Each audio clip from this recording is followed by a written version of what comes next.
পলিটিক্সের কারণে, দেশে দেশে সমস্যার কারণে, জাতিভেদ বিভিন্ন সমস্যা, রাজনীতির কূটচক্রের কারণে আমাদের মধ্যে মানুষের অনেক বিভেদ সৃষ্টি করার চেষ্টা করা হয়েছে, আমাদের মধ্যে বিভাজন সৃষ্টি করার চেষ্টা করা হয়েছে।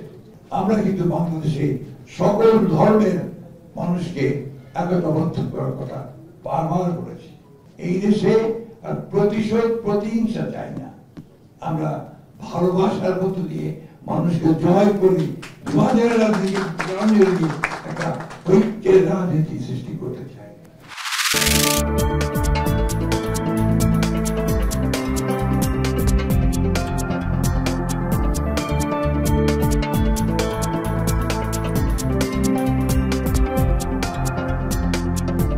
সাহস থাকলে আজকে গণভোটের মুখোমুখি হন, দেখা যাবে আপনাদের পক্ষে জনগণ না পিয়ারের পক্ষে জনগণ। কথা ঠিক কিনা বল?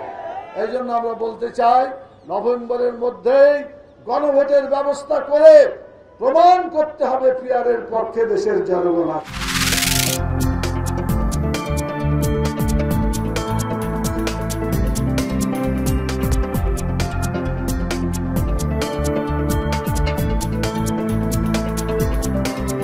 পুলিশের কথা বলেছি, আর্মি সেনাবাহিনীর কথা বলেছে 90,000 থেকে 1 লক্ষ, আর আনসার ভিডিপির সংখ্যাটা আর একটু বেশি, প্রায় ক্লোজ টু 5.5 থেকে 6 লক্ষ।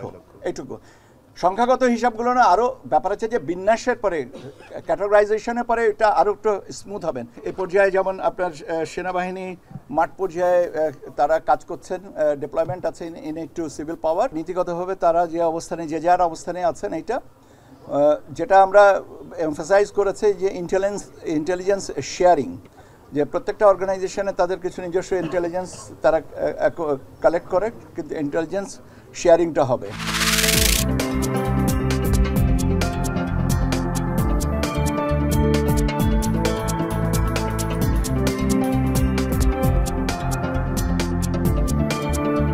আগুন লাগার সঙ্গে সঙ্গে বিমানবন্দরের নিজস্ব ফায়ার ফাইটিং টিম বা ফায়ার সার্ভিসের গাড়িগুলো কোথায় ছিল?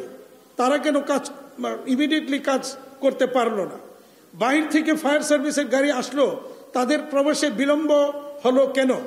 আমরা মনে করি এসব প্রশ্নের উত্তর খুঁজে বের করতে সরকারের পক্ষ থেকে অবিলম্বে একটি স্বচ্ছ ও কার্যকর তদন্ত করা অত্যন্ত জরুরি।